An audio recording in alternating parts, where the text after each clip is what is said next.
இந்த வீடியோல நம்ம 2 விதமான நியூஸ் பார்க்க போறோம். அதுல முதல் நியூஸ் உண்மையிலேயே மிகப்பெரிய ஒரு சோகமான நியூஸ் அப்படின்னு தான் சொல்லணும்.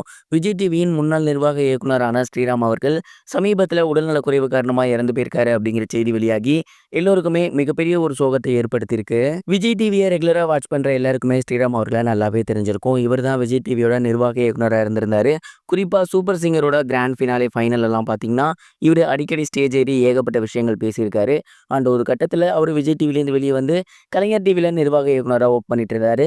இது மட்டும் இல்லாம கவசம் டிவி அப்படிங்கிற டிவிலயுமே அவரு நிர்வாக இயக்குனரா இருந்திருந்தாரு. அண்ட் ஏகப்பட்ட ரியாலிட்டி ஷோஸஸ்க்கு வந்து ஒரு ஐடியா கோரா இருந்திருக்காரு. அண்ட் மக்களை எப்படி ரீச் பண்ணணும் அப்படிங்கிறதுக்கெல்லாம் இவருக்கு வந்து துல்லியமான ஒரு செயல் அப்படின்னே சொல்லலாம். இப்படிப்பட்ட ஸ்ரீராம் அவர்கள் சமீபத்தில உடல்நலக்குறைவு காரணமா இறந்து போயிருக்காரு அப்படிங்கிற செய்தி வெளியாகி எல்லோருக்குமே மிகப்பெரிய ஒரு அதிர்ச்சியை ஏற்படுத்தியிருக்கு. இன்னைக்கு காலையில சோசியல் மீடியால இந்த ஒரு நியூஸ் வந்து ரொம்பவே வைரலா போய்கிட்டு இருக்கு. ஆரம்பத்துல ஏதாவது ஃபேக் நியூஸா இருக்குமோ அப்படிங்கிற மாதிரி தான் ரசிகர்கள் எல்லாருமே நினைச்சாங்க. ஆனா போக போக இந்த ஒரு நியூஸ் அப்படிங்கிறது அஃபிஷியல் அப்படிங்கிறது தெரிய வந்திருக்கு.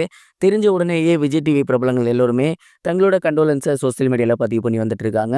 அண்ட் சூப்பர் சிங்கர்ல இருக்கக்கூடிய முக்கியமான நபர்கள் எல்லாருமே நேரடியா ஸ்ரீராம் சாரோட வீட்டுக்கு சென்று மாலை அணிவிச்சு தங்களோட கண்டோலன்ஸை பதிவு பண்ணி வந்துட்டு இருக்காங்க.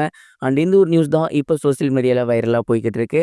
இதை பார்த்ததுக்கு அப்புறம் திரை பிரபலங்களும் சரி, அவருக்கு நெருக்கமான வட்டாரங்களும் சரி, தொடர்ந்து தங்களோட கண்ணீர் அஞ்சலியை செலுத்தி வந்துட்டு இருக்காங்க. இது ஒரு புறம் இருக்க, பிரபல சீரியல் நடிகரான சதீஷ் அவர்கள் சமீபத்தில் அவரோட சோசியல் மீடியா பேஜில் வீடியோ ஒன்று வெளியிட்டிருந்தாரு. அண்ட் அந்த ஒரு வீடியோவில் அவர் ரசிகர்கள் கிட்ட ஏகப்பட்ட ரிக்வஸ்ட் வச்சிருந்தாரு.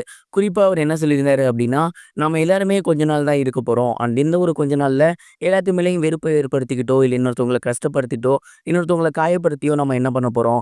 நம்ம போகிற போக்கில் நல்லது பண்ணிட்டு 4 பேரை சிரிக்க வச்சுட்டு போயிட்டே இருப்போம். அண்ட் இதில் நான் உங்களுக்கு சொல்லக்கூடிய முக்கியமான ஒரு விஷயம் என்ன அப்படின்னா, தேவையில்லாமல் பேட் கமெண்ட்ஸ் பண்ணாதீங்க. நான் வந்துட்டு இப்படி தான் பண்ணணும் அப்படின்னு எந்த ஐடியா வச்சுலாம் வீடியோ பண்ண மாட்டேன்.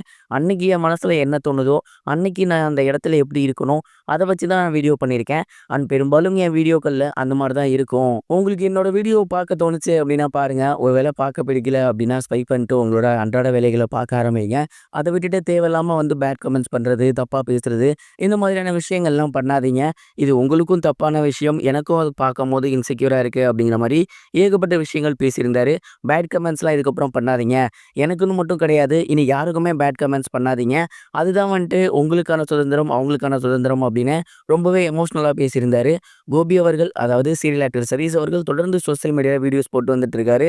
நிறைய நல்ல கருத்துக்களை தான் அவர் பதிவிட்டு வந்துட்டு இருக்காரு. இப்படி இருக்கும்போது பேட் கமெண்ட்ஸ் பண்ணுறது அப்படிங்கிறது உண்மையிலேயே தப்பு அப்படிங்கிற மாதிரி தான் நான் நினைக்கிறேன். இதே போல் சீரியல் ஆக்டர் கோபி அவர்கள் இதற்கு முன்னாடியே அந்த பாக்கியலட்சுமி சீரியல் முடியும் அப்படிங்கிற மாதிரி சொல்லிட்டு இருந்தாரு. ஆனால் இப்போ வரைக்கும் போய்கிட்டே தான் இருக்குது. முன்னாடியே முடிச்சிருந்தா சிறப்பாக இருந்திருக்கும் அப்படிங்கிற மாதிரி நான் நினைக்கிறேன். நீங்கள் இதை பற்றி என்ன நினைக்கிறீங்க? மறக்காமல் கமெண்ட் பாக்ஸில் ஷேர் பண்ணுங்கள். இது வரைக்கும் கனெக்டிங் டிவிக்கு சப்ஸ்கிரைப் பண்ணனா மறக்காமல் சப்ஸ்கிரைப் பண்ணிக்கங்க. உடனடி அப்டேட்ஸ் பெறுவதற்கு நோட்டிஃபிகேஷன் பெல்லையும் கிளிக் பண்ணிக்கங்க.